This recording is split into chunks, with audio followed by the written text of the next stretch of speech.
Hello students. तो आज हम करने जा रहे हैं question number 8 chapter 9 some application of trigonometry. इसके हम पीछे से क्वेश्चंस लेके चल रहे हैं। ठीक है, पीछे से 16 क्वेश्चन से हम चल रहे हैं, तो हम क्वेश्चन 8 पे पहुंच गए हैं। तो स्टार्ट करते हैं। Very easy question. A statue 1.6 metre tall stand on a pedestal. हमें पता है जो स्टैचूस लगे होते हैं वो किसी ना किसी पेडिस्टल के ऊपर खड़े होते हैं। लाइक दिस पेडिस्टल होता है, इसके ऊपर स्टैचू होता है। तो यही चीज यहाँ पे हमें दे रखी है, एक पेडिस्टल टाइप का दे रखा है। ठीक है, इसके ऊपर एक स्टैचू खड़ा है।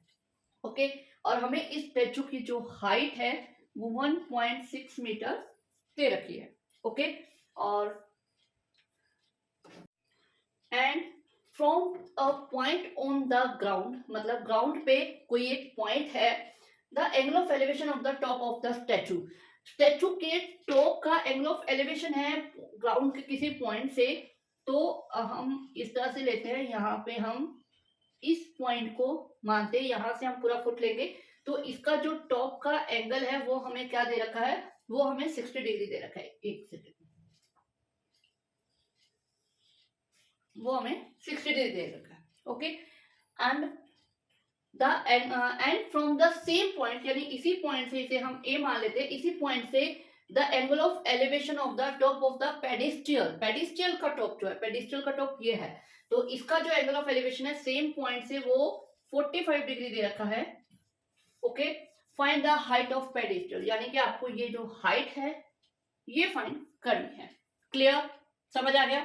ठीक है, चले। पेडिस्टल है, पेडिस्टल के ऊपर स्टैचू है, स्टैचू की हाइट दे रखी है, एंगल ऑफ एलिवेशन दे रखे हैं ग्राउंड से उसके टॉप का, स्टैचू के टॉप का और पेडिस्टल के टॉप का। ठीक है, तो हमें हाइट फाइंड करनी है।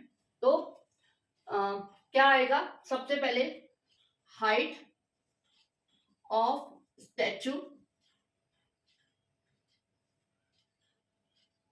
नाम नहीं दिया हमने, this is B C T, B D, क्योंकि सॉरी स्टैचू की हाइट ओनली सी डी है, that is 1.6 metre. Okay, and height of pedestal, that is वो है BC इज इक्वल टू, हमने h मीटर ले लिया। ठीक है, तो इस हिसाब से हमारा जो BD है वो क्या बनेगा, BC plus CD equal to आ जाएगा, BC है h प्लस CD 1.6। तो क्योंकि इसे हम आगे जब बड़ा ट्रायंगल लेंगे 60 डिग्री वाला, तो वहां पे हम यूज करेंगे, इसलिए हमने बना दिया। And distance from point to the foot of pedestal, pedestal के फुट का पॉइंट A से डिस्टेंस जो है उसे हम x मीटर मान लेते हैं, that is AB, sorry AB है, that is equal to x metre. Okay, तो हमारे पास दो एंगल जो दे रखे हैं, एंगल एक दे रखा है BAD is equal to 60 degree, same BAC is equal to 45 degree. Okay, ठीक है, तो हम वही, हमारा जो इसका घिसा पीटा वही चलता आ रहा है कि ट्रायंगल लेना है और 10 लगाना है। हम हर समय यही करते हैं, तो इसमें भी यही करते हैं। ठीक है, बाकी जो बच्चे अभी इसी सम से जुड़े हैं उन बच्चों को बता दे कि हम पंडित बद्री प्रसाद हर हर बोले सोना चांदी तोले के हिसाब से हम यहाँ पे ये 10 लेते हैं, क्योंकि हमें यहाँ पे राइट एंगल ट्रायंगल का परपेंडिकुलर और बेस का यूज करना होता है। तो हम tan theta P upon B लेके हम इसे सॉल्व करते हैं। ठीक है, तो पहले मैंने हमेशा बोला है, जब भी 45 डिग्री दे रखा हो तो सबसे पहले वही वाला ट्रायंगल लो, क्योंकि उसमें HX के इक्वल आ जाती है। तो यही हम करते हैं in triangle ABC, in triangle ABC ये हमारे पास आ जाएगा tan 45, हाइट मतलब BC, बेस AB, 45 होता है 1 के इक्वल, इसीलिए हम 45 हमेशा सबसे पहले लेते हैं, क्योंकि वो फटाफट सॉल्व हो जाता है, कोई √3 की प्रॉब्लम नहीं आती।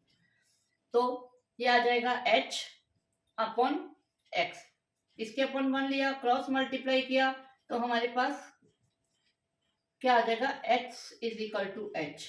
अब इसे हम रख लेते हैं, इसे हम अभी यूज करेंगे, ठीक है। ओके, तो अब हम लेते हैं इसका सेकंड ट्रायंगल। तो इस सेकंड ट्रायंगल जो हम लेंगे वो हम लेंगे ये बड़े वाला ट्रायंगल, दिस वन, ठीक है। ये आ जाएगा ABD। इस ट्रायंगल में टेन एंगल हमें दे रखा है 60 डिग्री और इसकी हाइट है BD और बेस है AB। क्लियर। 10 60 डिग्री होता है 1/√3, सॉरी ओनली √3, 1/√3 होता है 10 30 डिग्री। BD हमारे पास हमने यहां से फाइंड किया था h प्लस 16 नहीं 1.6, ओके, ठीक है। एंड अपॉन में AB हमारे पास x है, ओके। तो x h के इक्वल आ चुका है हमारे पास, तो इसको हम यहाँ पे यूज कर लेते हैं। फ्रॉम 1 कहाँ है, ये बोलोगे ना, मान लेते हैं 1, ठीक है। तो यहाँ पे √3h plus 1.6 upon h, okay. सारी इक्वेशन वन वेरिएबल हो गई h। तो अब इसे सॉल्व करना है, ये सिंपल, इसे सॉल्व करना, कुछ नहीं करना। तो हम क्या करते हैं, क्योंकि हमें h की ही वैल्यू फाइंड करनी है, तो हम h में ही इक्वेशन बना देते हैं और h को एक साइड में एलोन कर देते हैं। तो पहले हम करते हैं क्रॉस मल्टीप्लाई। ये हमारे पास हो जाएगा √3h is equal to h plus 1.6, okay. अब इस h को हम इधर ले आते हैं, √3h माइनस h 1.6, इनमें से h हमारा कॉमन ले लेंगे, √3 माइनस 1 इज इक्वल टू 1.6। तो अब हमें क्योंकि h की वैल्यू फाइंड करनी है, इस √3 को हम √3 माइनस 1 को नीचे ले जाते हैं, 1.6 अपॉन √3 माइनस 1। अब h की वैल्यू आ गई, मीटर लेके खत्म कर देते, कर दे, नहीं कर सकते। आई एम श्योर कुछ बच्चों के दिमाग में आ गया होगा कि मैम डिनोमिनेटर में रूट बाकी है तो इसे रेशनलाइज करना पड़ेगा, मैंने बहुत बार बताया है, और तो हमें इसे करना ही है। तो डिनोमिनेटर में रूट नहीं छोड़ना, रेशनलाइज सेम वैल्यू लेके 9th में किया था ना, सेम वैल्यू लेके हमने ऊपर नीचे मल्टीप्लाई डिवाइड कर दिया, 1.√3 प्लस 1 नीचे आ जाएगा। नीचे क्या बनता है रेशनलाइज में, a minus B A plus B, A square minus B square के इक्वल आ जाती है ये वैल्यू, और यहाँ पे आपका √3 का स्क्वायर बन जाएगा 3 माइनस 1 का स्क्वायर बन जाएगा 1। तो ये आपके पास आ जाएगा 1.6 √3 प्लस 1 अपॉन 2, और 2 से जब आप इसे काटोगे तो ये 0.8 आ जाएगा। अगर कुछ बच्चों को नहीं समझ में आया कैसे 8 आया, तो मैं यहाँ पे साइड में एक बार करके बता देती हूँ। 1.6 का अगर हम डेसिमल हटा दें तो ये आ जाएगा 1/10। यही होता है, डेसिमल के बाद जितने डिजिट है उतनी जीरोस आ जाते हैं, और नीचे हमारे पास 2 ऑलरेडी पड़ा है, इसे हमने यहाँ पे काट दिया 8 पे, तो ये आ गया 8/10। अब एक जीरो है तो एक डिजिट छोड़ के पॉइंट यानी कि यहाँ पे लग जाएगा, ये आ जाएगा 0.8, ओके, ठीक है। तो अब हमारे पास ना तो डिनोमिनेटर में रूट है ना कोई और प्रॉब्लम है, तो ये हमारी आ गई h की वैल्यू मीटर। आगे इसे चाहो तो सॉल्व कर सकते हो, √3 की वैल्यू पुट करके इसे एज इट इज भी छोड़ सकते हो, ओके।